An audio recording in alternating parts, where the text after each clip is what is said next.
இயேசு கிறிஸ்துவின் நாமத்தினாலே இங்க கூடி வந்திருக்கிற ஒவ்வொருவரையும் அன்போடு கூட நான் வாழ்த்துகிறேன்.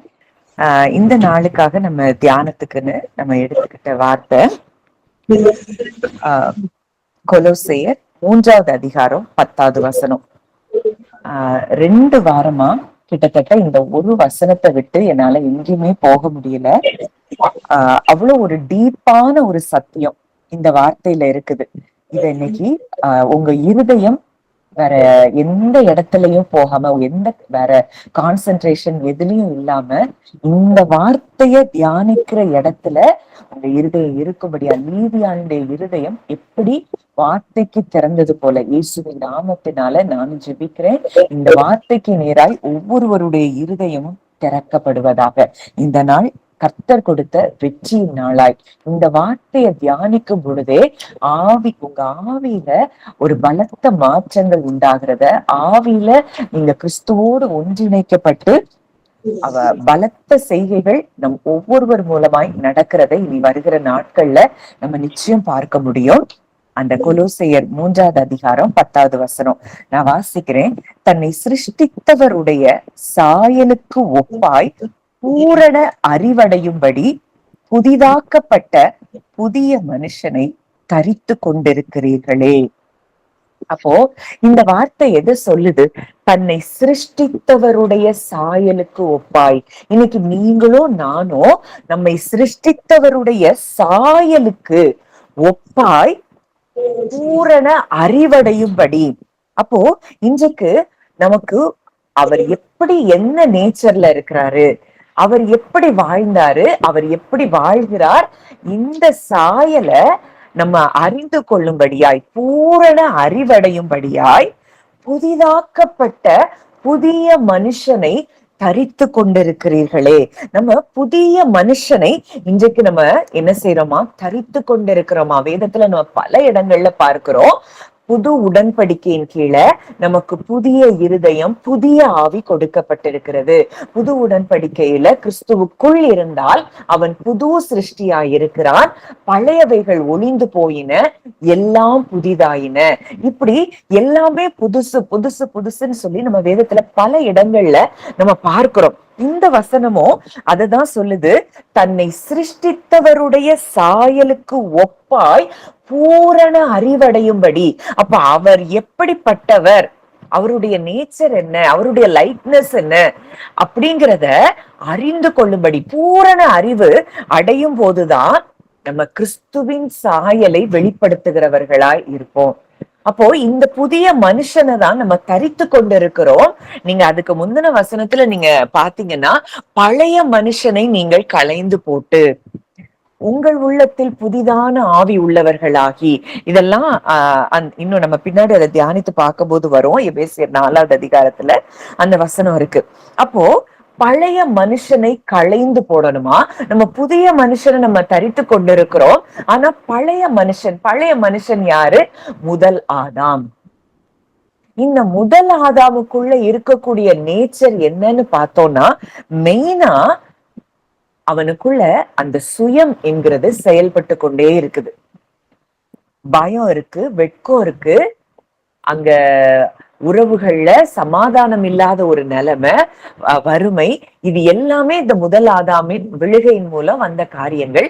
அந்த விழுந்ததுனால மாம்சத்தின் கிரியைகள் வெளிப்பட ஆரம்பிக்குது. கோபம், எரிச்சல், கசப்பு, பகை, வைராக்கியம், இது எல்லாமே இதுக்கு ரூட் என்னன்னு பார்த்தோம் அப்படின்னா தேவனை அறிந்து கொள்ளாததுதான்.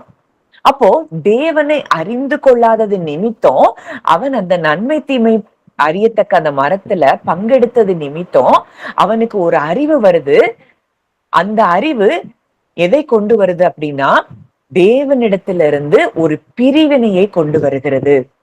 இதுதான் ஆவியில மரித்த நிலைமைக்குள்ள ஆதாம் போறான். இந்த இடத்துல இருந்துதான் கிறிஸ்துவுக்குள்ள நம்ம வந்த பிறகு ஆவியில நம்ம உயிர்ப்பிக்கப்பட்டு இன்றைக்கு நம்முடைய ஆவியும் கிறிஸ்துவினுடைய ஆவியும் ஒன்றாய் இணைக்கப்பட்டிருக்கிறது. கர்த்தரோடு இசைந்திருக்கிறவன் அவருடனே ஒரே ஆவியாய் இருக்கிறான். அப்ப இந்த புதிய மனுஷனை நம்ம தரித்து கொண்டு அப்படியே கிறிஸ்துவின் சாயலாய் நம்ம மாறணுங்கிறது தான் தேவனுடைய சித்தமா இருக்குது. இதையே இந்த டிபிடி வெர்ஷன் ரொம்ப அழகா இருக்கு. அதை நான் தமிழ்ல டிரான்ஸ்லேட் பண்ணி வச்சிருக்கிறேன். அதை நான் வாசிக்கிறேன்.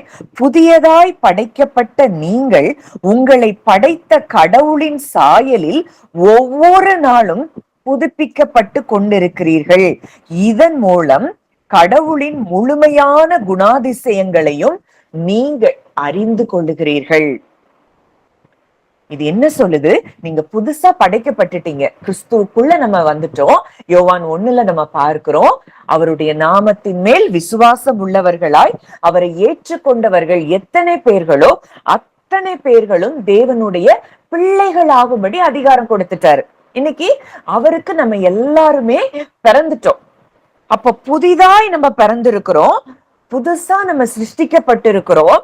புதிதாய் படைக்கப்பட்ட நம்மை படைத்த கடவுளின் சாயலில் ஒவ்வொரு நாளும் புதுப்பிக்கப்பட்டு கொண்டே இருக்கிறோமா? எப்படி நம்ம கடவுளின் சாயலுக்கு நம்ம புதுப்பிக்கப்படுகிறோம்? நம்ம ரோமர் 12வது அதிகாரம் 2வது வசனம் வாசிச்சு பார்த்தோம்னா, நம்ம மனம் மறுரூபம் ஆகிறது. மனது எப்படி மறுரூபம் ஆகிறது அப்படின்னா, இன்றைக்கு கிறிஸ்துவுக்குள்ள நான் யாரா இருக்கிறேன், நான் தேவனுக்கு இப்போ எப்படி இருக்கிறேன், தேவன் என்னை எப்படி பார்க்கிறார். இன்னைக்கு கடவுளினுடைய கண்கள்ல இருந்து நம்மை அவர் எப்படி பார்க்கிறார்ங்கிற இடத்துல நம்ம பார்க்கிறது தான் நம்ம ஒவ்வொரு நாளும் புதுப்பிக்கப்படக்கூடிய அடையாளம். இன்னைக்கு தேவன் நம்மளை எப்படி பார்க்கிறார்? அவர் நம்மை பிள்ளைகளாக பார்க்கிறார். இன்னைக்கு ஒரு சின்ன சூழ்நிலை நமக்கு எதிரா வந்த உடனே நமக்கு என்ன எண்ணம் வருது? ஆண்டவர் கைவிட்டுட்டாரோ, ஆண்டவர் தள்ளிட்டாரோ, ஆண்டவர் புறக்கணிச்சுட்டாரோ, இப்படி என்ன வந்ததுன்னா நம்ம மனது இன்னும் என்ன செய்யல, அந்த ஏரியால மறுரூபம் ஆகல. நம்மை படைத்த நம் தகப்பன் சொல்றாரு, நான் உன்னை விட்டு விலகுவதும் இல்லை, உன்னை கைவிடுவதும் இல்லை. உன் கூட ஒவ்வொரு நாளும் நான் உன் கூட இருக்கிறேன். உலகத்தின் முடிவு பரியந்தம் சகல நாட்களிலும் நான் உங்களுடனே கூட இருக்கிறேன். இந்த அறிவை நம்ம பெற்றிருக்கிறோமா? பெற்றிருந்தோம் அப்படின்னா ஒவ்வொரு நாளும் நம்ம என்ன செய்வோம்? புதுப்பிக்கப்பட்டு கொண்டே இருப்போம். எப்படி? தேவ சாயலாய் நம்ம புதுப்பிக்கப்படுவோம். இன்னைக்கு இந்த தேவ சாயல்ல நம்ம இல்லாதபடி மனுஷ சாயலாய், ஆதாமின் அந்த முதல் ஆதாமினுடைய சாயல்லையே நம்ம வெளிப்பட்டு கொண்டு இருக்கிறோங்கிறதுக்கு காரணம் என்ன அப்படின்னா, நம்ம உள்ளத்துல இன்னும் என்ன செய்யல, புதிதான ஆவி உள்ளவர்களாய் மாறல. ஆவியானவருக்கு முழுவதுமான இடம் கொடுக்காததுதான் இன்னும் நம்ம பயத்திலையும் பிரச்சனைகள்லையும் போராட்டங்களுக்குள்ளயும் இதையே பத்தி திங்க் பண்ணி மனுஷனை போலவே வாழ்ந்து கொண்டிருக்கிறோம். வானத்துக்குரியவர் எப்படியோ வானத்துக்குரியவர்களும் அப்படியே இருக்கிறார்கள். நம்ம இன்றைக்கு வானத்துக்குரியவரை போல இருக்கிறோமா, மண்ணானவனை போல இருக்கிறோமா? வானத்துக்குரியவரை போல இருக்கணும்னா கிறிஸ்து எப்படி தேவன் தன்னை பார்க்கிறார், தன் தகப்பன் தன்னை எப்படி பார்க்கிறார்கிறத ஒரு பூரண அறிவு அடைந்திருந்தார். இந்த பூமியில இருக்கும் போதும் அவர் மனுஷ சாயலா தான் வந்தாரு, நம்மளை போலதான் மனுஷ சாயலாய் வந்தார். ஆனா கூட தன் தகப்பனை பற்றிய, தன் தகப்பன் தன்னை எப்படி நேசித்து கொண்டே இருக்கிறார் அப்படிங்கிறத அவர் பூரண அறிவை பெற்றிருந்தார். இந்த பூரண அறிவை நாமும் பெற்றுக்கொள்ளும்படியாக தான் இந்த புதிய மனுஷனையே நம்ம தரித்திருக்கிறோமா. நம்ம இன்னைக்கு பழைய மனிதன் அல்ல, புதிய மனிதன், கிறிஸ்துவின் சாயலில் நம்ம என்ன செஞ்சிருக்கிறோம்? சிருஷ்டிக்கப்பட்டிருக்கிறோம். இதன் மூலம் கடவுளின் முழுமையான குணாதிசயங்களையும் அறிந்து கொள்ளுகிறோம். எப்போ? நம்ம அவருடைய சாயல்ல நம்ம சிருஷ்டிக்கப்பட்டிருக்கிறோம். இன்றைக்கு இயேசு கிறிஸ்துவை பிதா எப்படி நேசித்தார், இயேசு கிறிஸ்துவின் ஜெபத்துக்கு பிதா எப்படி செவி கொடுத்தார், இயேசு கிறிஸ்துவுக்கு எப்பொழுதும் எப்படி தேவதூதர்கள் உதவி செஞ்சு கொண்டே இருந்தாங்க அப்படிங்கிறத அவர் அறிந்தது போல நாமும் அறிந்து கொள்ளுகிற இடத்துக்கு வருகிறதுக்கு தான் நம்ம என்ன செஞ்சிருக்கிறோம்? புதிய மனுஷனை தரித்து கொண்டிருக்கிறோம். இன்றைக்கு இந்த புதிய மனுஷனை தரித்து கொண்ட இடத்துல இருந்து நம்ம சிந்திச்சோம் அப்படின்னா, இன்றைக்கு கிறிஸ்துவை போல இந்த பூமியில என்ன செய்ய முடியும்? வாழ முடியும். கிறிஸ்துவின் சாயலாய் இருக்கிறதுக்கு தான் நம்மை முன்குறித்ததே அவர் அதற்காக தான் முன்குறித்திருக்கிறாராம்.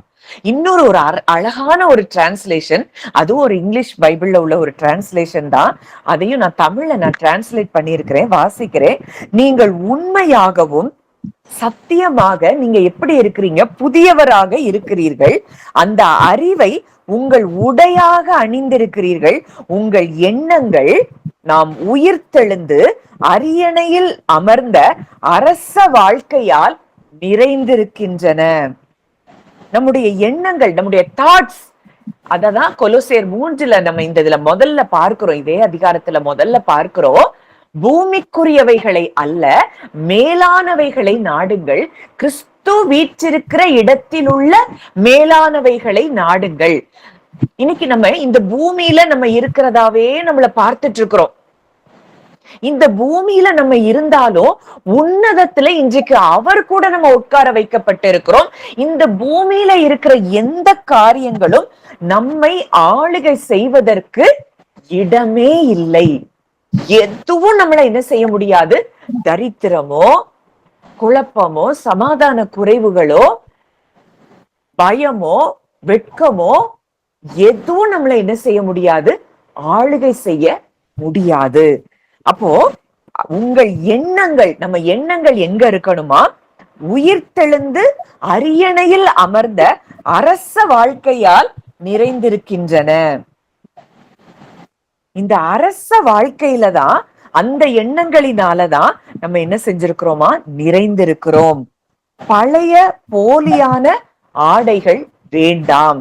இந்த பழைய போலியான ஆடைனா என்னது? அந்த ஆதாமில இருந்து நமக்குள்ள இருந்த விழுந்து போன மனநிலைகள், விழுந்து போன எண்ணங்கள், பயம், எப்பவும் பயம், பொறாமை, பெருமை, கசப்பு, அந்த சுயம், இதெல்லாம் போலியான எண்ணங்கள், ஒரு இலூஷன். நீங்க உண்மையா இப்ப யாரா இருக்கிறீங்கன்னா கிறிஸ்துவை போல இருக்கிறீர்கள். உங்களுக்குள்ள எப்போ என்ன இருக்குன்னா ஒரு புதுமை இருக்கிறது. எப்போதும் அது புதிதாகவே பிரகாசிக்கும். ஒரு மரம் எவ்வளவு பழையதாக இருந்தாலும் அதில் பூக்கும் அழகான பூக்களை போல நாமும் நம்மை படைத்தவரின் அழியாத சாயலை எப்பொழுதும் பிரதிபலிக்கிறோம். அதுக்கு இன்னொரு அழகான ஒரு விளக்கம் அதுக்கு கொடுத்திருக்குது. கிறிஸ்துவை நம் வாழ்க்கையின் அடையாளமாக முழுமையாக ஏற்றுக்கொண்டு அதில் மூழ்கி விடுதல். அதாவது நான் யாரா இருக்கிறேன் அப்படிங்கிற அந்த அடையாளத்துல நம்ம மூழ்கிறது, அப்படியே அதுக்குள்ளேயே வாழ்கிறதற்கு பெயர்தான் அந்த கிறிஸ்துவின் சாயலுக்கு ஒப்பாய் பூரண அறிவடைகிற ஒரு வாழ்க்கை. நம்ம இன்னைக்கு ஒரு சின்ன ஒரு சோதனை வந்த உடனே நம்ம எவ்வளவு தூரம் தேவனுக்கு விரோதமா பேசுறோம், தேவனுக்கு விரோதமா முறுமுறுக்கிறோம், மனுஷங்களுக்கு விரோதமா அவங்க அப்படி இவங்க இப்படி. எப்பவுமே இப்படி எண்ணங்கள் வருகிறதுக்கு காரணம் என்னன்னா, இன்னும் நம்முடைய அடையாளத்துல நம்ம என்ன செய்யல, மூழ்கி போகல. அதுலயே நம்ம முழுமையுமாய் ஊறி திளைக்கணுமா. அந்த ஊறுகாயில எப்படி ஊற வைக்கிறாங்களோ அதே போல நம்ம இன்னைக்கு யாரா இருக்கிறோம் அப்படிங்கறதுல ஊறணுமா. நான் தேவனுக்கு பிள்ளையா இருக்கிறேன். இந்த வானம், பூமி, இந்த அண்ட சராசரங்கள், அத்தனை கிரகங்கள் அத்தனையையும் படைத்தவருக்கு நான் பிள்ளையா இருக்கிறேன். சர்வ வல்லமையுள்ள தேவனுக்கு நான் பிள்ளையா இருக்கிறேன். என்னை தொட எந்த வல்லமைக்கும் அதிகாரம் இல்லை. அவர் என்னை தொடுகிறவன் அவருடைய கண்மணியை தொடுகிறான். என்னுடைய தலையில் உள்ள மயிரெல்லாம் எண்ணப்பட்டிருக்கிறது. இந்த உண்மைகள்ல நம்ம மூழ்கி கிடக்கணுமா. இதுதான் புதிதாக்கப்பட்ட புதிய மனுஷனை தரித்து கொண்டவர்களாய் அவருடைய சாயலுக்கு ஒப்பாய் பூரண அறிவடைகிற ஒரு இடம். இந்த இடத்துக்கு நம்ம வந்துட்டோம் அப்படின்னா நம்மளை இந்த உலகத்தின் காரியங்கள் எதுவுமே டிஸ்டர்ப் பண்ண முடியாது. அப்படியே அவரை போல நம்ம என்ன செய்வோம், வாழ ஆரம்பிப்போம். இப்போ இதே மாதிரி மூழ்கின ஒரு நபர் தான் பழைய ஏற்பாட்டுல இந்த ஐடென்டிட்டிலாம் அவருக்கு தெரியாது. ஆனா பழைய ஏற்பாட்டிலேயே தான் உடன்படிக்கையில தன்னை தேவன் அவர் எப்படி பார்க்கிறார், அவருக்குள்ள நான் எப்படி பாதுகாக்கப்பட்டிருக்கிறேன், என்னை எந்த தீங்கும் என் சரீரத்தை அணுக முடியாது அப்படிங்கிறதெல்லாம் அறிந்து வைத்திருந்த ஒரு நபர் தான் யாரு? காலேப். அங்க காலேப் சொல்றாரு, எனக்கு இப்ப யோசுவாட்ட வந்து அந்த கானான் தேசத்தை பங்கிடும் போது அங்க வந்து சொல்றாரு, எனக்கு இப்போ 85 வயது ஆகிறது. 40 வயசுல மோசே என்னை அனுப்புனப்போ, வேவு பார்க்க அனுப்புனப்போ எனக்கு எவ்வளவு பலம் இருந்ததோ அதே பலன் இன்றைக்கும் எனக்கு இருக்கிறது. எனது பலன் அப்போ இப்பொழுதும் ஒரே மாதிரிதான் இருக்குது. அதனால ராட்சதர்கள் இந்த அரணான பட்டணம் உள்ள இந்த மலை பகுதிய எனக்கு தாங்க. 85 வயதுல அந்த காலேபுக்கு அப்படியே தேவனுடைய வார்த்தையில ஊறி போய் மூழ்கி போய், நான் தேவனுக்குள்ள எப்படி இருக்கிறேன், நான் தேவன் அவருடைய உடன்படிக்கையின் கீழ் அவர் என்னை எப்படி பாதுகாக்கிறார், உன்னதமானவருடைய மறைவுக்குள்ள நான் இருக்கிறேன் அப்படிங்கறதெல்லாம் அவர் அறிந்திருந்தபடியினால அவருக்கு என்ன வரல, வயது கூட ஆகல. கழுகுக்கு சமானமாய் அவருடைய வயது எப்படி இருக்கு? வாலிப வயதிலேயே இருக்கு. 40 வயசுல இருந்த அந்த பலன் 85 வயதிலேயோ இருக்குதுன்னு அவர் உறுதியா அப்படி ஆணித்தரமா சொல்ல முடியுது. அப்படின்னா அதுக்கு காரணம் என்ன? அந்த வார்த்தையில அவர் மூழ்கி போயிருக்கிறார். யோசுவாவுக்கு கொடுத்த அந்த வார்த்தை அதுதான், இரவும் பகலும் அந்த வார்த்தையே நீ தியானம் பண்ணி கொண்டிரு. அதுல மூழ்கி போனதுனால காலேபுக்கு வயசே ஆகல. அவர் எப்பொழுதும் எப்படி இருக்கிறார்? இளமையா இருக்கிறாரு. இன்னைக்கு நம்ம எதுல மூழ்கி கிடக்கிறோம்? முதல் ஆதாமின் சாயலை தரித்து கொண்டு, முதல் ஆதாம் நமக்கு என்னெல்லாம் விட்டுட்டு போனாரோ அதையே திங்க் பண்ணிட்டு உட்கார்ந்துட்டு இருந்தோம்னா இப்படி ஒரு வாழ்க்கை நமக்கு தேவன் வைத்திருக்கிறார். இந்த வாழ்க்கைய நம்ம அனுபவிக்காமலே நம்ம என்ன செய்யறோம்? இந்த பூமியை விட்டு கடந்து போயிருவோம். தேவன் நம்மளை ஒரு உன்னத நோக்கத்துக்கு, கிறிஸ்துவின் சாயலில் நாம் வாழும்படிதான் நம்மை அழைத்திருக்கிறார், நம்மை தெரிந்தெடுத்திருக்கிறார், தாயின் கருவில் இருந்து நம்மை பிரித்தெடுத்திருக்கிறார். அடுத்ததா அங்க சொல்லப்பட்டிருக்கிற ஒரு வார்த்தை, அப்படி யோசுவா அவனுக்கு எந்த இடத்தை கொடுக்கிறார்? எபிரோனை கொடுக்கிறாரு. அதுதான் பின் நாட்கள்ல ஆசாரியர்களின் நகரமாய் அது மாறுது. ஏசாயா 40:31 இளைஞர்கள் சோர்வடைந்து போவாங்க. ஆனா அதுல அந்த வார்த்தைக்கு எப்படி அர்த்தம் கொடுத்திருக்கு அப்படின்னா, பிதாவின் கண்களோடு தங்கள் கண்களை இணைத்து கொள்பவர்கள். அதாவது தேவனாகிய தன் தகப்பனுடைய கண்களோடு தங்கள் கண்களை இணைத்து கொள்பவர்கள் புதிய பலன் பெறுவார்கள். அப்படின்னா என்ன அர்த்தம்? வேதத்துல கொடுக்கப்பட்ட ஒவ்வொரு வார்த்தையும் எனக்காக என் அப்பா கொடுத்திருக்கிறார்னு நமக்கு சொந்தமா நமக்குன்னு பர்சனலைஸ் பண்ணி அந்த கண்ணோடு அந்த கண்ணுல இருந்து நம்மை பார்க்கும் பொழுது, தந்தையின் கண்களோடு தங்கள் கண்களை இணைத்துக் கொள்பவர்கள். அந்த தந்தையின் கண்கள் இன்னைக்கு நம்மளை குறிச்சு எப்படி பார்க்கிறது? கிறிஸ்துவை எப்படி நேசித்தாரோ அதே அளவுலதான் அந்த தந்தையின் கண்கள் இன்றைக்கு நம்மையும் நேசிக்கிறது. கிறிஸ்துவினுடைய ஒவ்வொரு ஜெபத்திற்கும் அந்த தந்தையின் கண்கள் அதை நோக்கி பார்த்து அந்த தந்தையின் கண்கள் பதில் கொடுத்திருப்பார் என்றால், அதே கண்களோடுதான் இன்றைக்கு அந்த தந்தையின் கண்கள் நம்மையும் பார்த்து கொண்டிருக்கின்றார். அப்போ இந்த பிதாவினுடைய கண்களோடு நம்ம கண்களும் இணைக்கப்பட்டிருக்கிற இடத்திற்கு வரும்போதுதான் புதிதாக்கப்பட்ட புதிய சாயலை நாம் அடைகிறோம், பூரண அறிவடைகிறோம். அவருடைய சாயலுக்கு ஒப்பாய் நம்ம பூரண அறிவடைகிறோம். இன்னைக்கு வேதத்துல எத்தனையோ வாக்குத்தத்தங்களை நம்ம படிக்கிறோம். ஆனா இதெல்லாம் நமக்கு சுதந்திரமானது, நமக்கு சொந்தமானது அப்படின்னு எப்ப நம்ம உரிமை பாராட்டுகிறோமோ அப்பொழுது நம் கண்கள் பிதாவினுடைய கண்களோடு இணைக்கப்பட்டிருக்கிறது. இல்ல இந்த இப்படி இணைக்கப்படாத ஒரு வாழ்க்கை நம்ம வாழ்ந்துட்டு இருந்தோம்னா நம்ம சாதாரண மனிதர்களை போலதான் வாழ்வோம். 91ஆம் சங்கீதம் அழகா, உன்னதமானவருடைய மறைவில் இருக்கிறவன் சர்வ வல்லவருடைய நிழலில் தங்குவான். அப்ப பிதாவினுடைய கண்கள் நம்மளை எப்படி பார்க்குது? நீ எனக்கு பிள்ளை, நீ ஏன் நிழலுக்குள்ள இருக்கிற. இதுல நம்ம மூழ்கி கிடக்குறோமா? இல்ல உலகத்துல ஒரு வியாதி, உலகத்துல ஒரு பிரச்சனை, உலகத்துல ஒரு ஒரு ஒரு சம்பவம் நடக்குது, இது எனக்கு வந்துருமோ, இது என் குடும்பத்துக்கு வந்துருமோ இப்படின்னு நினைக்கிற இடத்துல நம்ம இருக்கிறோமா?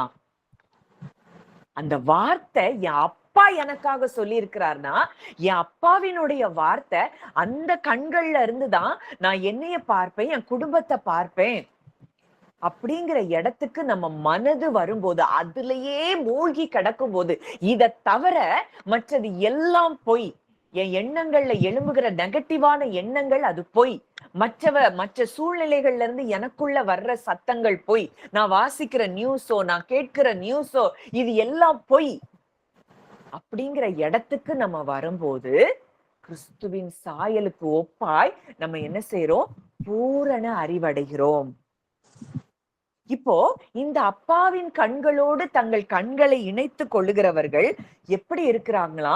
கழுகுகளை போல செட்டைகளை அடித்து உயர எழும்புவார்கள். அவர்கள் ஓடினாலும் இளைப்படையார்கள், நடந்தாலும் சோர்ந்து போகார்கள். இந்த காலேப் என்ன வரல? சோர்வே வரல. 85 வயதுல அவ்வளோ கம்பீரமா போய் நின்னு மோசேக்கு முன்னாடி அங்க யோசுவாவுக்கு முன்னாடி அவர் சொல்றாரு, 40 வயதுல இருந்த பலன் எனக்கு இப்பொழுதும் 85 வயதிலையும் அதே பலன் இருக்கிறதுனா அந்த வார்த்தையில அவர் மூழ்கி கிடந்ததன் விளைவு. அவர் இளைப்பே அடையல, அவர் சோர்ந்து போகவே இல்லை, அவர் சரீரமும் என்ன செய்யல? வயதாய் மாறல. யாரும் இன்றைக்கு நம்ம எப்படி அவருடைய வார்த்தையில மூழ்கி இருக்கிறோம்? சங்கீதம் 103 பார்க்கிறோம், அவர் உன் அக்கிரமங்களை எல்லாம் மன்னித்து, உன் நோய்களை எல்லாம் குணமாக்கி, உன் பிராணனை அழிவுக்கு விலக்கி மீட்டு, உன்னை கிருபையினாலும் இரக்கங்களினாலும் முடிசூட்டி, நன்மையினால் உன் வாயை திருப்தியாக்குகிறார்.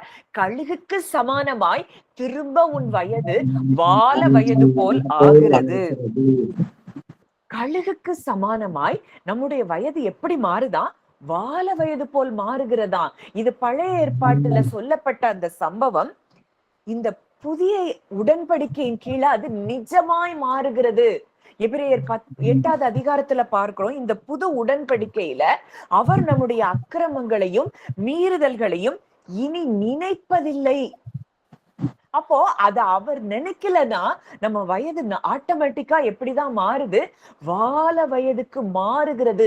இந்த உண்மையில, இந்த சத்தியத்துல நாமும் மூழ்கி கிடக்கும் போது, இதுதான் நிஜம், இதுதான் சத்தியம், இதை தவிர வேற எந்த பொய்யையும் நம்ப மாட்டேன்னு சொல்லி இதுல மூழ்கும் போது, காலேப் சொன்னது போல எத்தனை வயதானாலும் நாமும் உறுதியாய் அதை சொல்ல முடியும். இன்றைக்கு இதுதான் அந்த பிதாவின் கண்களோடு நம்முடைய கண்களை இணைத்து கொண்டு நம்மை நாமே நம்ம எப்படி பார்க்கிறோம்? இதுதான் கிறிஸ்துவின் சாயலுக்கு ஒப்பாய் அந்த பூரண அறிவடைகிற ஒரு வாழ்க்கை. இந்த வாழ்க்கை வாழும்போது மனுஷங்க போலவே நம்ம திங்க் பண்ண மாட்டோம், மனுஷங்களை போலவே நம்ம வாழ மாட்டோம். கிறிஸ்து எப்படி இந்த பூமியில வாழ்ந்தார், அதை போல ஒரு வாழ்க்கை நம்ம வாழ ஆரம்பிப்போம். எதை பற்றியும் கவலை இருக்காது, எதை பத்தியும் பயம் இருக்காது, எதை பற்றியும் சோர்வு வராது. ஒரு என்ன பிரச்சனைனாலும் நான் இதை அப்பாட்ட சொல்வேன், அப்பா பார்த்து கொள்ளுவார். ஏன்னா கிறிஸ்து அப்படிதான் இருக்கிறாரு. என் அப்பா எனக்கு எப்பவோ செவி கொடுக்கிறார். என் அப்பா இப்ப சொன்னா கூட 12க்கும் அதிகமான லேகியோன்களை அவர் என்ன செய்வார்? அனுப்புவார், தூதர்களை அனுப்புவாரு. அப்போ இப்படி இடத்துல அவர் இருதயம் எப்பவும் எப்படி இருந்தது? பிதாவின் கண்களோடு இணைக்கப்பட்டிருந்தது. இன்றைக்கு அந்த பிதாவின் கண்களோடு நம்முடைய கண்களும் இணைக்கப்பட்டிருக்கும் என்றால், மூழ்கி இருக்கும் என்றால், நம்ம வாழ்க்கையில எந்த காரியத்தை குறிச்சு நமக்கு என்ன வராது? பயம் வராது. எங்கேயாவது வெளியே போறோமா, அவர் சொல்றாரு, என் வழிகளில் எல்லாம் என்னை காக்கும்படி எனக்காக அவர் தூதர்களுக்கு கட்டளையிட்டு இருக்கிறார்னா, பயமே என்ன செய்யாது, வராது. நெகட்டிவான தாட்ஸ் வராது. இந்த நெகட்டிவான தாட்ஸுக்கு நம்ம இடம் கொடுக்கும் போதுதான் அந்த முதலாதாம், அந்த பயம், அந்த மரணம் ஆளுகை, அது என்ன செய்து நம்மை ஆளுகை செய்து கொண்டிருக்கிறது. இன்றைக்கு கிறிஸ்து இயேசுக்கு உட்பட்டவர்களாய் இருந்து மாம்சத்தின்படி நடவாமல் ஆவியின்படி நடக்கிறவர்கள் மேல ஜீவனின் பிரமாணம் தான் செயல்படும்னா, இன்றைக்கு அந்த பழைய மனுஷனை நம்ம டோட்டலா களைந்து போடும்போது நம்ம வாழ்க்கையில எல்லா பகுதிகளிலும் அங்க ஜீவன் கடந்து வருகிறத நம்ம பார்க்க முடியும். இந்த ஜீவனை தான் நம்ம நம்ம பெற்றுக்கொண்டு இந்த ஜீவனை நாம் மற்றவர்களுக்கும் கடத்தி செல்ல முடியும். என்னிடத்தில் விசுவாசம் உள்ளவனாய் இருக்கிறவன் எவனோ அவன் உள்ளத்திலிருந்து ஜீவ தண்ணீர் உள்ள நதிகள் பாயும். அப்போ இன்னைக்கு ஏன்ட்ட விசுவாசமா நீ இருக்கிற அப்படின்னா, உன் உள்ளத்துல இருந்து ஜீவ தண்ணீர் ஓடும். அந்த ஜீவன் அநேகருக்கு ஜீவனை கொடுக்கும். முதல்ல இந்த ஜீவனை நம்ம பெற்றுக்கொள்வோம். அவருடைய சாயலாய் நம்ம மாற மாற அந்த சாயலுக்கு ஒப்பாய் நம்ம பூரண அறிவு அடையும் பொழுது அந்த ஜீவன் நமக்குள்ள கடந்து வருது. அதுக்கப்புறம் என்ன நடக்குது, நம்ம கிட்ட இருந்து அந்த ஜீவன் மற்றவங்களுக்கு, நீங்க சும்மா ஒரு வார்த்தை பேசினா கூட ஜனங்கள் உயிர்ப்பிக்கப்படுவாங்க. ஏன்னா உங்களுக்குள்ள அந்த ஜீவன் கடந்து வந்து அது மற்றவர்களுக்கு என்ன செய்யுது, வெளிச்சமாய் மாறுது. மற்றவங்களுக்கு அது ஒளியாய் மாறுது. நீங்க பேசும்போதே ஒரு வார்த்தை தான் சொல்லுவீங்க, அவங்க அதுல இருந்து ஒரு வியாதியஸ்தர்கள் சுகமாயிருவாங்க.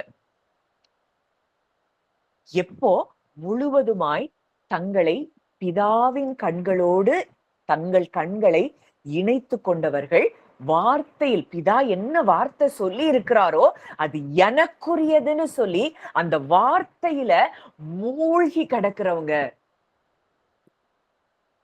வேற அவங்க போக்கஸ் எதுலயுமே என்ன செய்யாது, போகாது. இப்படிப்பட்டவர்கள் தான் தேவனுக்கு தேவை. சும்மா உலகத்திலையும் வாழ்ந்துட்டு நான் கிறிஸ்துவுக்குள்ள இருக்கிறேன்னு சொல்லிட்டு அப்படிப்பட்ட மனிதர்களால் என்ன இல்ல, தேவனுக்கு பிரயோஜனம் இல்லை. அப்போ ஆண்டவர் இன்றைக்கு நம்மள இப்படி ஒரு இடத்துல நம்ம வாழ்றதுக்கு அவர் அழைக்கிறார். என்ன என் வார்த்தை தான் சத்தியம், அத நீ உண்மையா பாரு, அதுல நீ மூழ்கிரு. அந்த வார்த்தையை தவிர உன் தாட்ஸ்ல எதுக்கும் இடம் கொடுக்காத. எல்லா காவலோடும் உன் இருதயத்தை காத்துக்கொள், அதினின்று ஜீவ ஊற்று புறப்படும். நம்ம இருதயத்தை காத்து கொள்ளும் போதுதான் நமக்குள்ள இருந்து என்ன புறப்படுமா, ஜீவன் புறப்படுமா, ஜீவ ஊற்று புறப்படுமா. இன்னைக்கு மணிக்கணக்கா நம்ம ஜெபம் பண்ணி நம்ம இருதயத்தை காத்து கொள்ளலன்னா நம்மளால மற்றவங்களுக்கு என்ன இல்ல, பிரயோஜனம் இல்ல. எந்த அளவுக்கு ஜெபிக்கிறோமோ அந்த அளவுக்கு பொய்களுக்கு இடம் கொடுக்காதபடி நம்ம இருதயத்தை காத்து கொள்வதும் அவருடைய சாயலுக்கு ஒப்பாக மாறுவது, அந்த அறிவை அடைகிறதும் அதுல ஒரு காரியமா இருக்கிறத நம்ம பார்க்கிறோம். ரோமர் 8:29 தம்முடைய குமாரன் அநேக சகோதரருக்குள்ளே முதற் பேரானவராய் இருக்கும் பொருட்டு தேவன் எவர்களை முன்னறிந்தாரோ அவர்களை தமது குமாரனுடைய சாயலுக்கு ஒப்பாயிருப்பதற்கு முன்குறித்திருக்கிறார். தமது குமாரனுடைய சாயலுக்கு ஒப்பாய். அப்போ நம்மளை இன்னைக்கு முன்குறித்திருக்கிறார்னா எதுக்கு முன்குறிச்சிருக்கிறார்? குமாரனுடைய சாயலுக்கு ஒப்பாய் இருக்கிறதுக்கு தான் நம்மள முன்குறிக்கவே செஞ்சிருக்கிறாராம். அப்போ எந்த அளவுக்கு பிதா நம்ம மேல அன்பு வைத்திருக்கிறார். இயேசு கிறிஸ்துவை எப்படி நேசித்தாரோ அவரை கைவிடலன்னா நம்மையும் அவர் கைவிட மாட்டார். அதுதான் நிஜம், அதுதான் சத்தியம். இன்னைக்கு நம்ம என்ன நினைக்கிறோம், இயேசுவெல்லாம் பிதா நேசிப்பாரு, இயேசு ஜோமன்னா தூதர்கள் வருவாங்க, நம்ம ஜோமன்னாலாம் இதெல்லாம் நடக்குமா அப்படின்னு சொல்லி நம்மை நாமே இன்ஃபீரியரா நினைக்கிறதே பிதாவினுடைய கண்களுக்கு ஏற்ற கண்களாய் நம்ம கண்கள் இல்ல. நான் ஜோமன்னாலும் என் அப்பா கேட்பார். கிறிஸ்துவுக்கு எப்படி அவர் பதில் கொடுத்தாரோ அதே போல என் ஜெபத்திற்கும் அவர் பதில் கொடுப்பார். அப்படிங்கிற அந்த நிச்சயத்தை நம்ம என்ன செய்வோம், பெற்றுக்கொள்வோம். எப்போனா அவருடைய சாயலுக்கு ஒப்பாய் அந்த பூரண அறிவடையும் போது அந்த கிறிஸ்துவை போல நம்ம என்ன செய்வோம், வாழ ஆரம்பிப்போம். அவருக்கு காற்றும் புயலும் அடிக்குது, அந்த படகுல அவ்வளோ பயம் அந்த சீஷர்களுக்கு. ஆனா கிறிஸ்துவுக்கு ஒரு துளி அளவு கூட என்ன இல்ல, பயம் இல்ல. ஏன்னா தன்னுடைய தகப்பனை அவர் அறிந்து வைத்திருந்தார். தனக்கு அவர் என்ன அதிகாரம் கொடுத்திருக்கிறார் அப்படிங்கிறதையும் அவர் அறிஞ்சு வச்சிருக்கிறாரு. எழும்பி ஒரே வார்த்தை தான், இறையாதே அமைதலாயிரு. அவருக்கு பயங்கிறது அந்த இடத்துல ஒரு ஒரு 0.00001% கூட இல்ல. காரணம் என்னன்னா, என் அப்பா எனக்கு யாருன்னு தெரியும். என்ன புயல் வந்தாலும் காற்றடிச்சாலும் இது என்னைய மூழ்கடிக்க முடியாது அப்படிங்கிறத அவர் அறிந்து வைத்திருந்தார். இன்னைக்கு நமக்கு ஒரு சின்ன வார்த்தை போதும், உடனே நம்ம என்ன செய்யறோம், டிஸ்ட்ராக்ட் ஆயிடுறோம். நம்ம ஐடென்டிட்டிய நம்ம மறந்து போயிடுறோம். நம்ம தேவனுக்கு பிள்ளை, சர்வ வல்லமை உள்ளவருக்கு பிள்ளை அப்படிங்கிறத நம்ம என்ன செய்யறோம், மறந்து போகிறோம். ஆண்டவர் இந்த இடத்துல இருந்து இன்னைக்கு நம்மளை மீட்டெடுக்கணும்னு அவர் விரும்புகிறார். நம்ம பொய்யான நம்மை குறித்தே மாயையில நம்ம வாழ்ந்து கொண்டு இருக்கிறோம். ஒரு இலூஷன்ல வாழ்ந்துட்டு இருக்கிறோம். நம்மை குறித்து நம்ம சாதாரணமா நினைச்சிட்டு இருக்கிறோம். அதுவே ஒரு இலூஷன்ங்கிறார் ஆண்டவர். நீ பொய்யா உன்னை பத்தி நினைச்சிட்டு இருக்க. நீ உண்மையிலே நீ யாரா இருக்கிற? நீ எனக்கு பிள்ளையா இருக்கிற. அதிசயமானவருக்கு நீ பிள்ளை. யோசனையில் பெரியவருக்கு நீ பிள்ளை. செயலில் மகத்துவமானவருக்கு பிள்ளை. செங்கடலை பிளந்தவருக்கு நீ பிள்ளையா இருக்கிற. அன்றைக்கு அந்த பழைய உடன்படிக்கையில ஆட்டுக்குட்டியின் ரத்தத்தினால மீட்கப்பட்டு வந்த அந்த ஜனங்களுக்கு அவர் செங்கடலையே பிளந்திருப்பாருன்னா, இன்றைக்கு கிறிஸ்துவின் ரத்தத்தால், குமாரனுடைய ரத்தத்தினால் மீட்கப்பட்ட நமக்கு எந்த வழியே இல்லாத இடத்துல வழியை உண்டு பண்ணுவது எவ்வளவு நிச்சயம். ஐயோ எனக்கு இதெல்லாம் தடையா இருக்கு, என் வாழ்க்கையில இதெல்லாம் நடக்கவே மாட்டேங்குது அப்படின்னு அந்த தடைகளை பற்றியே பேசி, கிறிஸ்து நம்ம வாழ்க்கையில என்ன வைத்திருக்கிறார் அப்படிங்கிறத உணர்ந்து கொள்ளாம அந்த முதல் ஆதாமின் சாயல்லையே நம்ம வாழ்ந்து கொண்டிருந்தோம்னா நிச்சயமாய் நம்ம வெற்றி சிறந்த ஒரு வாழ்க்கை வாழ முடியாது. வசனம் சொல்லுது, கிறிஸ்துவுக்குள் எப்பொழுதும் எங்களை வெற்றி சிறக்க பண்ணி எல்லா இடங்களிலேயும் எங்களை கொண்டு அவரை அறிகிற அறிவின் வாசனையை வெளிப்படுத்துகிற தேவனுக்கு ஸ்தோத்திரம். அப்போ இந்த தேவன் என்ன செய்யறாரா, கிறிஸ்துவுக்குள் நமக்கு எப்பொழுதும் நம்மை வெற்றி சிறக்க பண்ணுகிறாரா. இன்னைக்கு உங்க வாழ்க்கையில ஒரு இடத்துல கூட நமக்கு என்ன கிடையாது, தோல்விங்கிறது கிடையாது. நம்முடைய கர்த்தராகிய இயேசு கிறிஸ்துவினாலே நமக்கு ஜெயம் கொடுக்கிற தேவனுக்கு ஸ்தோத்திரம். எல்லாவற்றிலும் நமக்கு ஜெயத்தை கொடுக்கதான் அவர் விருப்பமுள்ளவராய் இருக்கிறார், அவர் சித்தமுள்ளவராய் இருக்கிறார். அவர் நமக்கு ஜெயத்தை கொடுக்க சகல அதிகாரத்தையும் அவர் பெற்றிருக்கிறார், வல்லமையும் அவர் பெற்றிருக்கிறார். ஆனா இந்த அறிவு இல்லைன்னா நம்ம எப்படி வெற்றி உள்ளவர்களா மாற முடியும்? பழைய மனுஷனை போல சிந்திச்சு பழைய மனுஷனை போல வாழ்ந்து கொண்டிருந்தா நம்ம இந்த வெற்றியின் வாழ்க்கைய நம்ம என்ன செய்ய முடியாது, அனுபவிக்கவே முடியாது. பூமியும் அதன் நிறைவும் கர்த்தருடையதுன்னு வசனம் சொல்லுது. அப்போ இந்த வெள்ளியும் பொன்னும் என்னுடையது அப்படின்னு வசனம் சொல்லுது. அப்ப என் அப்பாவுக்குரியது, ஆபிரகாமின் ஆசீர்வாதங்கள் எல்லாம் எனக்குரியதுன்னா இன்றைக்கு அந்த பொருளாதார ஆசீர்வாதத்தை குறிச்சு நீங்க கவலைப்பட மாட்டீங்க. மாறா அந்த வாக்கு தத்தங்கள்லயே மூழ்கி கிடப்பீங்க. உங்களை தேடி அத்தனை ஆசீர்வாதங்களும் வரும்.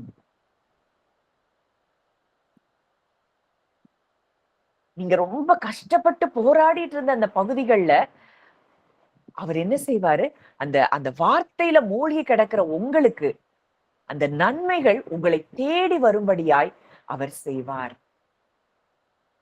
அப்போ இன்றைக்கு எதை நம்ம தியானித்து கொண்டிருக்கிறோம்? அப்போ கிறிஸ்துவுக்குள் எப்பொழுதும் நம்மை வெற்றி சிறக்க பண்ணி எல்லா இடங்களிலேயும் நம்மை கொண்டு அவரை அறிகிற அறிவின் வாசனையை வெளிப்படுத்துகிறார். எப்படி அவரை அறிகிற அறிவின் வாசனை நம்ம மூலமாய் வெளிப்படும்? நமக்கு கிடைக்கிற வெற்றிகள் மூலமாய்.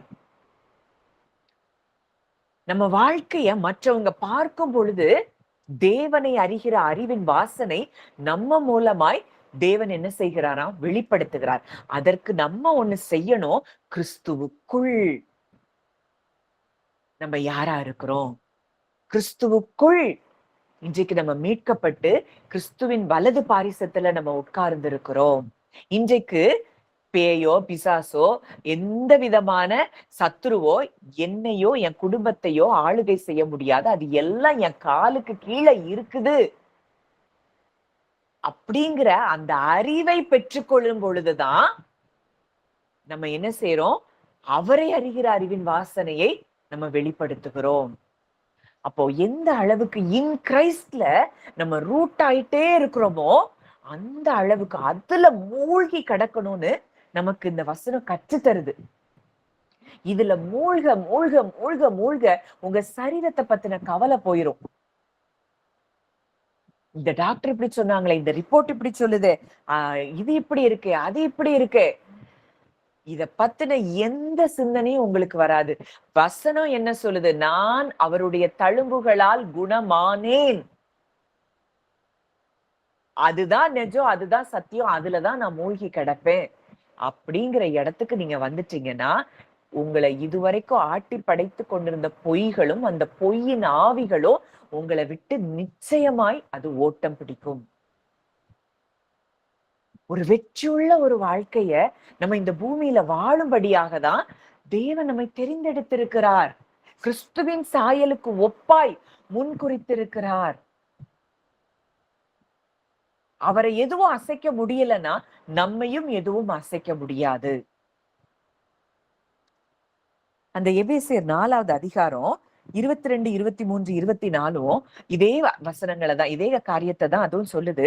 அந்தப்படி முந்தின நடக்கைக்குரிய மோசம் போக்கும் இச்சைகளாலே கெட்டு போகிற பழைய மனுஷனை நீங்கள் களைந்து போட்டு உங்கள் உள்ளத்திலே புதிதான ஆவி உள்ளவர்களாகி மெய்யான நீதியிலும் பரிசுத்தத்திலும் தேவனுடைய சாயலாக சிருஷ்டிக்கப்பட்ட புதிய மனுஷனை தரித்து கொள்ளுங்கள்.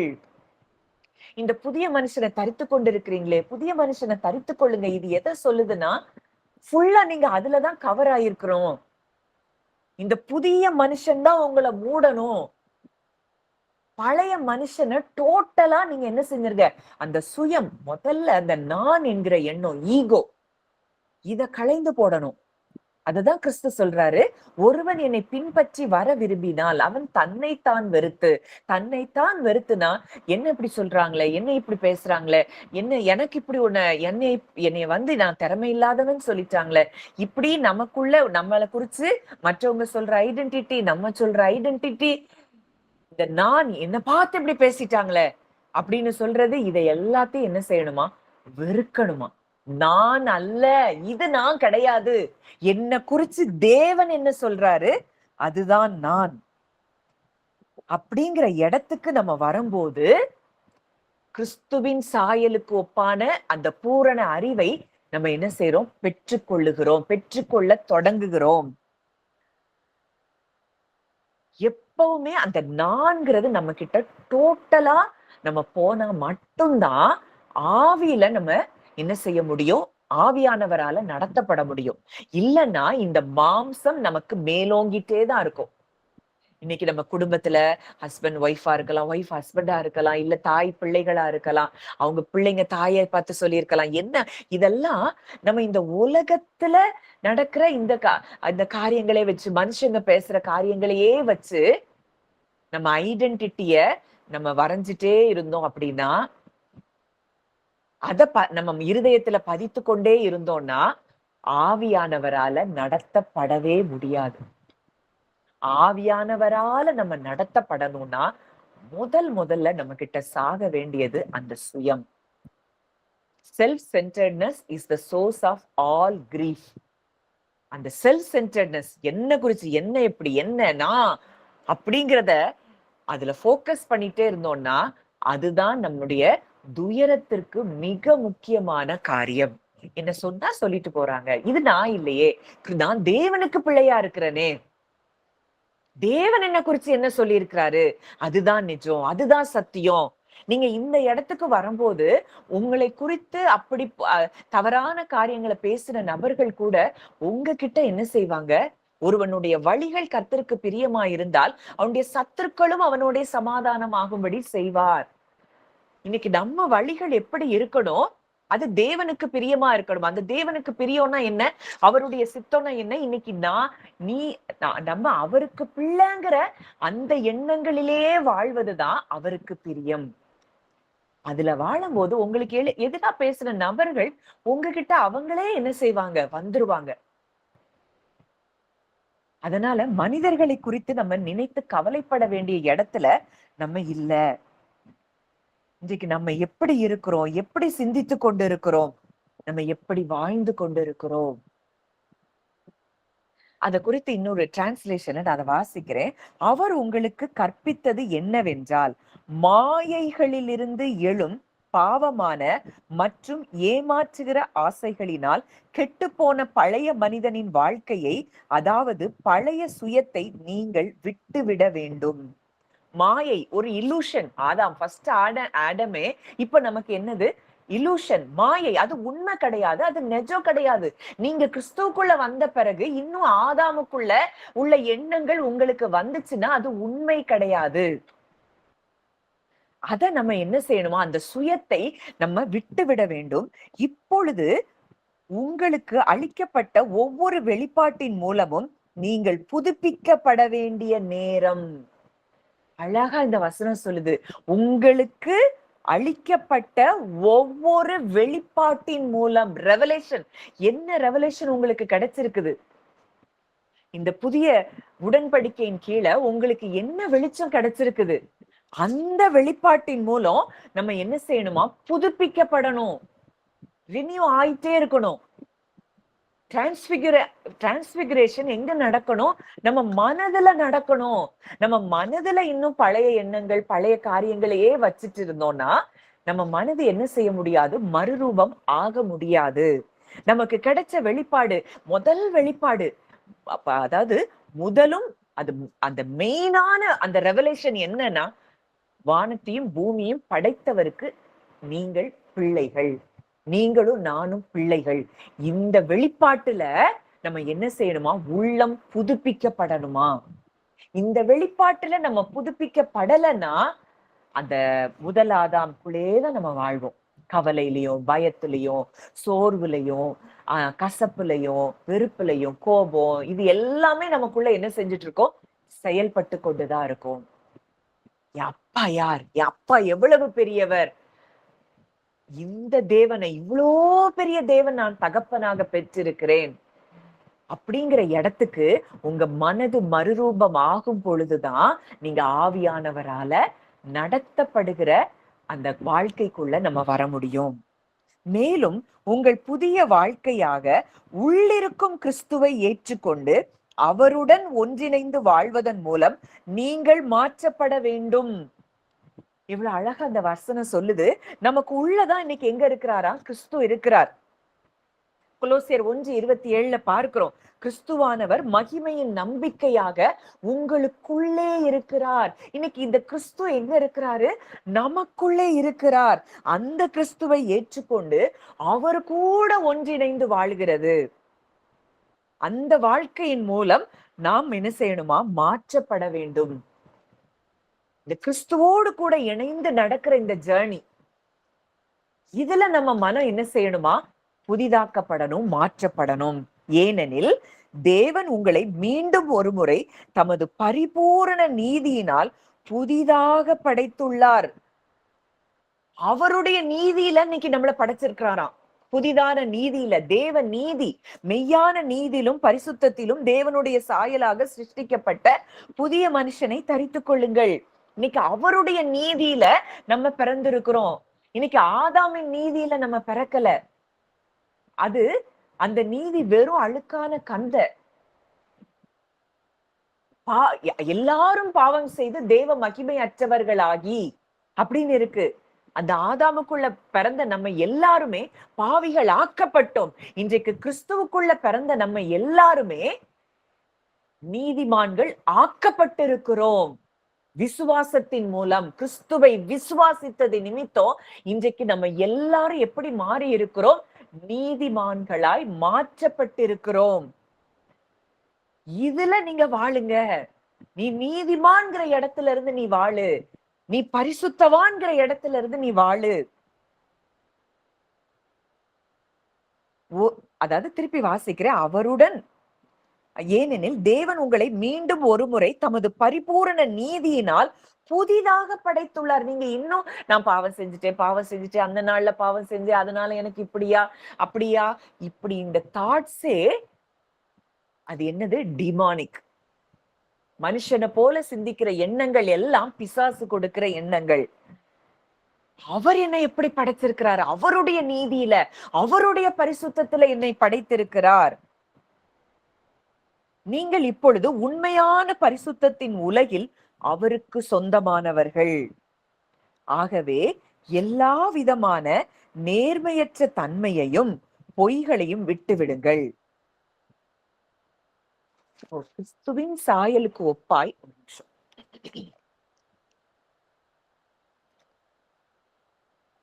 அந்த பூரண அறிவை நம்ம பெற்றிருக்கிறோம் அப்படின்னா கிறிஸ்துவை போல ஒரு வாழ்க்கை இந்த பூமியில வாழ முடியும். அதற்காகத்தான் பிதாவாகிய தேவன் தம் குமாரனுடைய சாயலுக்கு ஒப்பாய் நம்ம என்ன செஞ்சிருக்கிறாராம்? முன் குறித்திருக்கிறார். சாதாரண மனுஷங்களை போல வாழ தேவன் நம்மை அழைக்கல, நம்மளை பிரித்தெடுக்கல. தாயின் கருவில் உலகம் தோன்றுவதற்கு முன்பதாகவே நம்மை தெரிந்தெடுக்கல.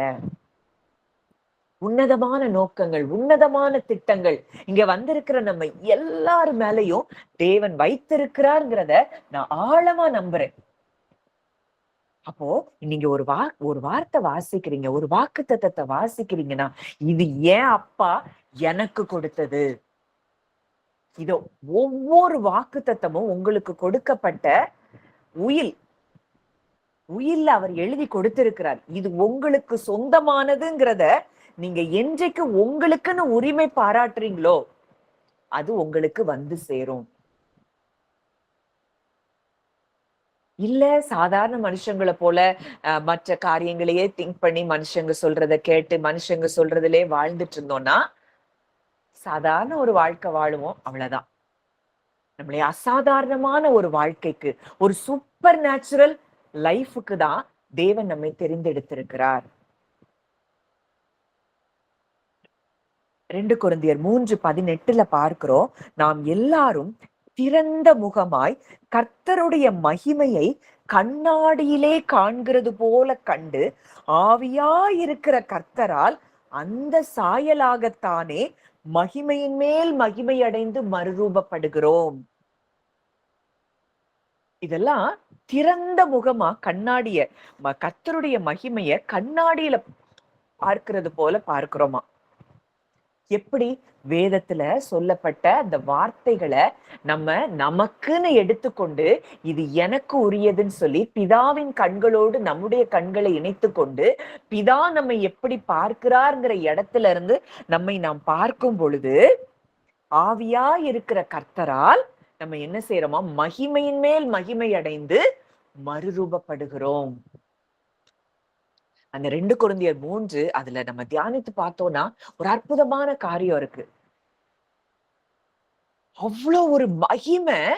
அதை நான் வாசிக்கிறேன். 2 கொரிந்தியர் 3வது அதிகாரம் எழுத்துக்களினால் எழுதப்பட்டு கற்களில் பதித்திருந்த மரணத்துக்கேதுவான ஊழியத்தை செய்த மோசேயினுடைய முகத்திலே மகிமை பிரகாசம் உண்டானபடியால் இஸ்ரவேல் புத்திரர் அவன் முகத்தை நோக்கி பார்க்க கூடாது இருந்தார்களே. மோசே மலையில இருந்து இறங்கி வரும்போது அவன் முகத்தை அந்த ஜனங்களால என்ன செய்ய முடியலையாம்? பார்க்க முடியலையாம். அவன் முகத்தை கூட நோக்கி பார்க்க முடியல, அவ்வளவு மகிமை. எந்த ஊழியத்தை செய்தவனுக்கு? மரணத்துக்கு ஏதுவான ஊழியம். நியாயப்பிரமாணம் எதைதான் கொண்டு வருது? நியாயப்பிரமாணத்தை ஃபாலோ பண்றவங்களால அந்த நியாயப்பிரமாணத்தை முழுமையுமாய் அதை ஃபாலோ பண்ண முடியாததுனால எல்லாரும் எதுக்குள்ளதான் இருக்கிறாங்க? மரணத்துக்குள்ள இருக்கிறாங்க. அந்த மரணத்துக்கு ஏதுவான ஊழியத்தை செய்தவனுடைய முகத்திலேயே அவ்வளவு மகிமை பிரகாசம் இருந்திருக்குமானால், அததான் அடுத்த வசனம் சொல்லுது, ஒளிந்து போகிற மகிமையுடைய அந்த ஊழியம் அப்படிப்பட்ட மகிமை உள்ளதா இருந்தால் ஆவிக்குரிய ஊழியம் எவ்வளவு அதிக மகிமை உள்ளதா இருக்கும். அந்த முகத்திலேயே அவ்வளவு மகிமை இருந்ததுன்னா இன்னைக்கு நம்ம மேல எவ்வளவு மகிமை இருக்கும். ஆக்கினை தீர்ப்பு கொடுக்கும் ஊழியம் மகிமை உள்ளதா இருந்தால் நீதியை கொடுக்கும் ஊழியம் அதிக மகிமை உள்ளதா இருக்குமே. இன்னைக்கு கிறிஸ்துவின் மூலம் கிறிஸ்துவுக்குள்ள வந்ததுனால நீங்க தேவ நீதியை பெற்றிருக்கிறீர்கள். இன்னைக்கு உங்க நீதி இல்ல, நீங்க செஞ்ச செயல்களினால நீங்க நீதிமான் ஆக முடியாது. கிறிஸ்துவின் மேல வைக்கிற விசுவாசத்தின் நிமித்தம் நீங்கள் நீதிமான்கள் ஆயிருக்கிறீர்கள் அப்படின்னு சொல்லுகிற இந்த ஊழியத்துக்கு எவ்வளவு மகிமை. அன்றியும் ஒளிந்து போவதே மகிமை உள்ளதா இருந்ததானால் நிலைத்திருப்பது அதிக மகிமை உள்ளதா இருக்குமே. இன்னைக்கு நிலைச்சிருக்கிறது என்னது? நீதியை கொடுக்கும் ஊழியம். ஒளிந்து போவதின் முடிவை இஸ்ரவேல் புத்திரர் நோக்கி பாராதபடிக்கு மோசே தன் முகத்தின் மேல் முக்காடு போட்டு கொண்டது போல நாங்கள் போடுகிறதில்லை, அவர்களுடைய மனது கடினப்பட்டது. இந்நாள் வரைக்கும் பழைய ஏற்பாடு வாசிக்கப்படுகையில் அந்த முக்காடு நீங்காமல் இருக்கிறது, அது கிறிஸ்துவினாலே நீக்கப்படுகிறது. அவங்க இருதயத்துல, எல்லார் இருதயத்திலயும் ஒரு முக்காடு இருக்கு. என்ன முக்காடுனா, அவங்க நீதிமான்கிற அந்த அறிவு, தேவனுடைய பிள்ளைங்கிற அந்த அறிவு, இதெல்லாம் இல்லாதபடி ஒரு முக்காடு அவங்க இருதயத்துல இருக்கு. இது தேவனிடத்துல தேவனுடைய முகத்தை பார்க்க முடியாதபடி அந்த முக்காடு அவங்க இருதயத்துல இருக்கு. அந்த இருதயம்ங்கிறது என்ன? அந்த உள்ளம். தேவனோடு கூட உறவாட முடியாதபடி அந்த முக்காடு அவங்க இருதயத்துல இருக்கு. யாருக்கு? நியாய பிரமாணத்தை பின்பற்றுகிறவர்களுக்கு. அந்த முக்காடு இப்ப நீங்கிருச்சு. எப்படின்னா, கிறிஸ்துவினாலே. டோட்டலா நம்ம இருதயத்துல இருந்த முக்காடு அப்படியே நீங்கி இன்னைக்கு கிறிஸ்து நமக்குள்ள இருக்கிறார். பிதாவோடு கூட, குமாரனோடு கூட நம்ம இன்றைக்கு உன்னதத்துல உட்கார்ந்து இருக்கிறோம். இன்றைக்கு பிதாவுக்கு பிள்ளைகளா இருக்கிறோம். அப்படிங்கிற இடத்துக்கு நம்ம இருதயம் வந்திருக்கிறபடியினால அந்த முக்காடு கிறிஸ்துவினால் நீக்கப்பட்டு இன்றைக்கு அவருடைய முகத்தை நம்ம முகமுகமாய் பார்க்கிற இடத்துக்கு நம்ம என்ன செஞ்சிட்டோம்? வந்து சேர்ந்திருக்கிறோம். மோசையினுடைய ஆகமங்கள் வாசிக்கும் பொழுது அந்த முக்காடு என்ன செய்தான்? இருதயத்துல இருக்கு. ஏன்னா தேவனை பார்க்க முடியல, அவங்க உணர முடியல. அவர்கள் கர்த்தரிடத்தில் மனம் திரும்பும் போது அந்த முக்காடி எடுபட்டு போகும். கர்த்தரே ஆவியானவர், கர்த்தருடைய ஆவி எங்கே உண்டோ அங்கே விடுதலை உண்டு. அவங்களுக்கு விடுதலையே இல்லை. அவங்க இருதயத்துல எப்பொழுதுமே குற்ற மனசாட்சியும் பாவ எண்ணங்களும் அவங்கள என்ன செய்து அடிமைப்படுத்தி கொண்டே இருக்குது. இன்னைக்கு கிறிஸ்துவின் இடத்துல அவங்க திரும்பும் போது அவங்களுக்கு என்ன உண்டாகுது? விடுதலை உண்டாகிறது. கிறிஸ்துவின் சாயலை, அதுக்கப்புறம் தான் இந்த வசனம், நாம் எல்லாரும் திறந்த முகமாய் கர்த்தருடைய மகிமையை கண்ணாடியிலே காண்கிறது போல கண்டு. ஆவியாயிருக்கிற கர்த்தரால், இன்னைக்கு அந்த ஆவியாயிருக்கிற கர்த்தர் நமக்குள்ள இருக்கிறார். அந்த ஆவியாயிருக்கிற அந்த கர்த்தர் நமக்குள்ள இருந்து ஒண்ணு சொல்லிட்டே இருக்கிறாரு, நாம் தேவனுடைய பிள்ளைகள் என்று ஆவியானவர் தாமே நம்முடைய ஆவியுடனே சாட்சி கொடுக்கிறார். இந்த ஆவியானவருடைய சத்தத்தை நம்ம கேட்டுட்டே இருந்தோம்னா ஒரு நொடி கூட நமக்கு என்ன வராது? பயம் வராது. நான் பிள்ளை, நான் என் அப்பாட்ட சொல்லிட்டு என் அப்பா எனக்காக செஞ்சிருவாரு, அவ்வளவுதான். அதுக்கு மேல எந்த டவுட்டும் நமக்கு வராது. அந்த சாயலாகத்தானே ஆவியா இருக்கிற கர்த்தரால், நமக்கு உள்ள இருக்கிற அந்த ஆவியா இருக்கிற கர்த்தரால் அந்த சாயலாக நம்ம என்ன செய்யறோமா? மகிமையின் மேல் மகிமை அடைந்து மறுரூபப்படுகிறோம். இப்போ இந்த மறுரூபம் எங்க நடக்கணும்? நம்ம மனதுல. நம்ம ஆவியா இருக்கிற அந்த கர்த்தர் நமக்குள்ள இருக்கிறாரு. ஒன்று அவர் சொல்லிட்டே இருக்கிறாரு, நீ இந்த சர்வ வல்லமையுள்ள தேவனுக்கு பிள்ளை. இயேசு கிறிஸ்து எப்படி தன் பிதாவாகிய தேவனுக்கு அவர் பிள்ளையா இருந்தாரோ அதே போல நீயும் அவருக்கு பிள்ளை. நீ என்ன பேசினாலும் அது நடக்கும். அதுதான் வசனம் நமக்கு ஆண்டவர் தெளிவா கற்றுத்தர, வானத்திலும் பூமியிலும் சகல அதிகாரமும் எனக்கு கொடுக்கப்பட்டிருக்கு, நீங்கள் போய். அவருக்கு கொடுக்கப்பட்டிருக்குது அப்படின்னா, இன்றைக்கு அந்த ஆளுகை இயேசு கிறிஸ்து என்னும் ஒருவராலே ஜீவனை அடைந்து ஆளுவார்கள் என்பது அதிக நிச்சயமாமே. நீங்க என்ன பேசுறீங்களோ அதுதான் நடக்கும். இன்றைக்கு நம்மிடத்தில் அன்பு கூர்ந்து அவருடைய இரத்தத்தினாலே பாவங்களெல்லாம் நம்மை கழுவி நம்முடைய பிதாவாகிய தேவனுக்கு முன்பாக நம்மை ராஜாக்களும் ஆசாரியர்களும் ஆக்கி இருக்கிறார். இதெல்லாம் இந்த வசனத்தை எவ்வளவு தூரத்துக்கு நீங்க ரியலா பாக்குறீங்களோ, நீங்க இன்னைக்கு எப்படி இருக்கிறீங்க? ராஜாவா இருக்கிறீங்க, ஆசாரியர்களா இருக்கிறீங்க. நீங்க பேசுற ஒவ்வொரு வார்த்தையும் அது வெயிட், அதுக்கு அவ்வளவு ஒரு வல்லமை இருக்கு. இத உணர்ந்து நம்ம செயல்பட்டோம் என்றால் நம்ம வாழ்க்கை மிகுந்த வெற்றியுள்ள ஒரு வாழ்க்கையா இருக்கும், மகிமை நிறைந்த ஒரு வாழ்க்கையா இருக்கும். அப்போ இன்றைக்கு திறந்த முகமாய் அவருடைய மகிமை என்ன செய்யறோம்? கண்ணாடியிலே காண்கிறது போல நம்ம காண்கிறோமா? அவருடைய சாயலாய் கிறிஸ்துவை போல அந்த சாயலை அடையும்படியா நம்ம மனது மறுரூபமாக மறுரூபமாக மறுரூபமாக அவரோடு கூட ஒன்றிணைந்து வாழ்கிற வாழ்க்கை. இந்த சூழ்நிலை, மக்கள் பேசுற வார்த்தை, உங்களை பற்றி மற்றவங்க கொடுக்கிற ரிப்போர்ட், உங்களை பற்றி மற்றவங்க சொல்ற ஐடென்டிட்டி, இந்த ஈகோ, இது எல்லாம் உங்களை விட்டு அகன்று போயிரும். நான் இந்த உன்னதமான தேவனுக்கு நான் பிள்ளையா இருக்கிறேன், அவருடைய நிழலுக்குள்ள நானும் என் குடும்பமும் இருக்கிறோம். இன்னைக்கு அவர் அந்த எபிரேயர் 12 பார்க்கிறோம், இன்றைக்கு எந்த இடத்துக்கு நம்ம வந்து சேர்ந்து இருக்கிறோம். எபிரேயர் 12, 22, 23, 24 நல்லா தியானித்து பாருங்க. நீங்களோ சியோன் மலையின் இடத்திற்கும் ஜீவனுள்ள தேவனுடைய நகரமாகிய பரம எருசலேமின் இடத்திற்கும், அந்த வசனத்தை கூட நம்ம காலையில தியானிச்சு பார்ப்போம். அந்த 1000 10,000 தூதர்கள் இடத்திற்கும் வந்து சேர்ந்தீர்களே, கிறிஸ்துவின் இரத்தத்தின் இடத்திற்கும். இந்த இடத்துக்குள்ள நம்மள வந்துட்டோம்னா எது நம்மை தொட முடியும் அப்படிங்கிற அந்த இடத்துல நம்ம மூழ்கி கிடக்கும் போது, இந்த வார்த்தையில நம்ம மூழ்கி கிடக்கும் போது நம்மை ஒரு தீங்கும் அணுக முடியாது, ஒரு சேதமும் அணுக முடியாது.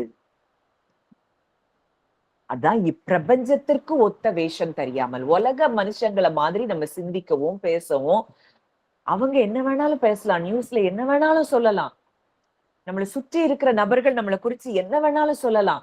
ஆனா அது என்ன கிடையாது, உண்மை கிடையாது.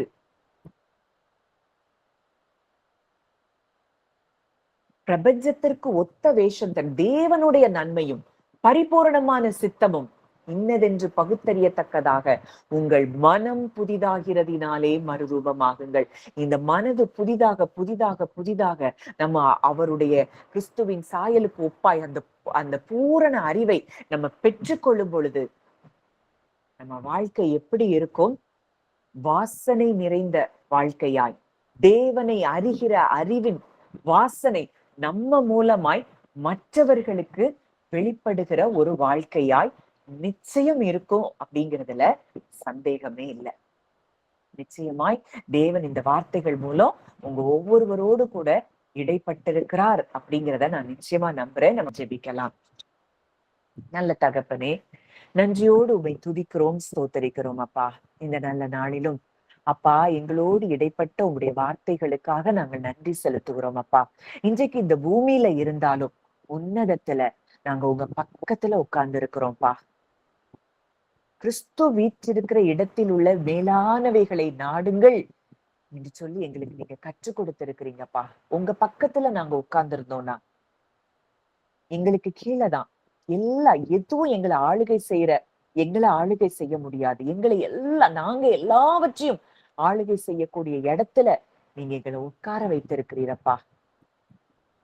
உங்களுடைய அன்பின் கண்கள் எங்களை நோக்கி பார்த்து கொண்டே இருக்கிறத நாங்க பார்க்கிறோம். எங்க மேல நீங்க எப்பவும் நினைவா இருக்கிறத நாங்க பார்க்கிறோம்ப்பா. நீ என் பிள்ளை நீங்க உரிமை பாராட்டுகிற அந்த அன்பை நாங்க பார்க்கிறோம்ப்பா.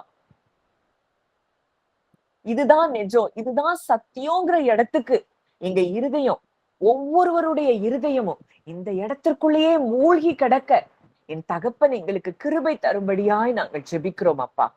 உலகத்தின் மற்றவைகள் எல்லாம் மாயை, மற்றவங்க எங்களை குறிச்சு சொல்றது எல்லாம் பொய். எங்களுக்குள்ள இருக்கிற கோபம், கசப்பு, எரிச்சல், வைராகியம், பொறாமை, பெருமை, இது எல்லாம் பொய். இதெல்லாம் பழைய மனுஷன். இது எங்களுக்கு இல்ல அப்படிங்கிற இடத்துக்கு நாங்க வர அந்த சுயத்தை முற்றிலுமாய் எங்களிடத்துல இருந்து அப்பா அதை நாங்கள் வேரோடு பிடுங்கி போடுகிறோம்ப்பா. நீங்க எங்களுக்குள்ள இருக்கிறீங்கப்பா. அப்பாவா எங்களை ஒவ்வொரு நொடி பொழுதும் எங்களை உற்று நோக்கி கவனித்து எங்களுக்கு என்ன தேவை, என் பிள்ளை இந்த இடத்துல சோர்ந்து போயிருக்கிறா, என் பிள்ளைக்கு இதை நான் இந்த வார்த்தையை கொடுக்கணும், இந்த பிள்ளை யார் மூலமா என் பிள்ளைய நான் தேற்றணும் அப்படின்னு சொல்லி ஒவ்வொரு நொடி பொழுதும் எங்க மேலேயே நினைவாய் கண்ணோக்கமா இருந்து எங்களை இதுவரைக்கும் நீங்க வழி நடத்திட்டு வந்த அந்த அன்பை நாங்க பார்க்கிறோம்ப்பா. இந்த அன்புக்குள்ளேயே நாங்க மூழ்கி கிடக்கணும். உங்க வாக்கு தத்தங்களுக்குள்ளேயே நாங்கள் மூழ்கி கிடக்கிற ஒரு வாழ்க்கை வாழ, உங்களை குறித்துதான் அந்த பூரண அறிவடைய இங்க வந்திருக்கிற ஒவ்வொருவருக்காகவும் அப்பா நாங்க ஜெபிக்கிறோம்ப்பா. வெற்றியுள்ள ஒரு வாழ்க்கை இந்த பூமியில நாங்க வாழ, எங்களை பார்த்து உங்களை அறிகிற அறிவின் வாசனை மற்றவர்களுக்கு கடந்து செல்லும்படியாக தகப்பன் எங்களையும் அற்புதமாக எடுத்து பயன்படுத்தும்படியாக நாங்கள் ஜெபிக்கிறோம் அப்பா. அப்பா வந்த ஒவ்வொருவருடைய இருதயத்திலையும் விதைக்கப்பட்ட இந்த வார்த்தைகள் 100 மடங்கு பலன் தரும்படி நான் ஜெபிக்கிறேன் அப்பா. சாதாரண வாழ்க்கை வாழ நீங்க அழைக்கலப்பா. விதைக்கப்பட்ட இந்த வார்த்தைகள் பல கோடி பேருக்கு அது ஆசீர்வாதமாய் இவங்க உள்ளத்துல இன்றைக்கு விதைக்கப்பட்டிருக்கிறது. தகப்பன் அப்படியே ஆண்டவரே நீர் ஆசீர்வதித்து இந்த வார்த்தை அவங்க உள்ளத்துல அது 100 மடங்கு பலன் தந்து கோடிக்கணக்கானோருக்கு இந்த வார்த்தை பலன் தரும்படியாய் நான் ஜெபிக்கிறேன். தகப்பன் அப்படியே எங்கள் ஜெபத்தை கேட்டு பதில் கொடுத்தபடி நான் நன்றி செலுத்துகிறோம். உங்களுடைய கரங்களிலே எங்களை தாழ்த்தி ஒப்பு கொடுக்கிறோம். ஒவ்வொரு நொடி பொழுது இந்த வார்த்தையிலேயே நாங்க வாழ மூழ்கி கிடக்க எங்களுக்கு நீங்க கிருபை தந்ததற்காக நன்றி செலுத்துகிறோம். இயேசுவின் மூலம் கேட்கிறோம் ஜீவனுள்ள நல்ல பிதாவே, ஆமென்.